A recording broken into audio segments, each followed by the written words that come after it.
ખાતે ક્ષત્રિય કરણી સેનાના રાષ્ટ્રીય અધ્યક્ષ ડોક્ટર રાજસિંહ શેખાવત દ્વારા પ્રેસ કોન્ફરન્સ યોજાઈ। બાબતે પ્રાપ્ત માહિતી મુજબ ક્ષત્રિય કરણી સેનાના રાષ્ટ્રીય અધ્યક્ષ ડોક્ટર રાજસિંહ શેખાવત શુક્રવાર રાત્રિના 9 વાગ્યે મોરબી જિલ્લામાં આવ્યા હોય ત્યારે બે જુદા જુદા કાર્યક્રમમાં હાજરી આપી આગામી દિવસોમાં ગુજરાતમાં ક્ષત્રિય સમાજનું જે સંમેલન યોજવામાં આવી રહ્યું છે તે બાબતે પ્રેસ કોન્ફરન્સ યોજી માહિતી આપી હતી।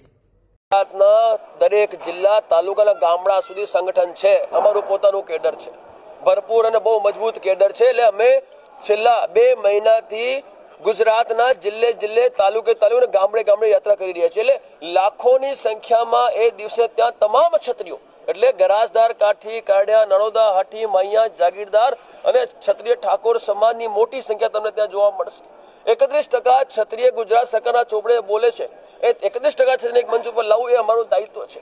ભૂતકાળમાં જે ઘટનાઓ અમારી સાથે બની એ ઘટનાઓનું પુનરાવર્તન રોકવું અમારું દાયિત્વ છે।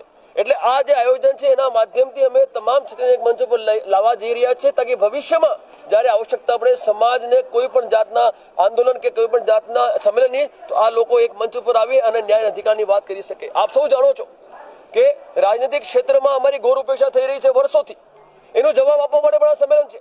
એની સાથે સાથે લોકસભા વખતે જ્યારે ટિકિટ રદ કરવાની માંગ કરી અને છતણીઓની સાથે દુર્વ્યવહાર કરવામાં આવ્યો, જ્યારે અમારી આ પાઘડી જે આનબાન સન્માન પ્રતીક છે, સ્વાભિમાનનું પ્રતીક છે, એનું અપમાન કરવામાં આવ્યું, એના માટે એના જવાબ માટે પણ આ સંમેલન કરવા જઈ રહ્યા છીએ અમે। અને સાથે સાથે તાજેતરમાં જ આ લોકો સરકાર જે ગુજરાત સરકાર છે એમણે આર્થિક નુકસાન કરવાનું કાર્ય કર્યું છે, જે મારું કંપનીનું લાયસન્સ છે રદ કર્યું છે આ લોકોએ।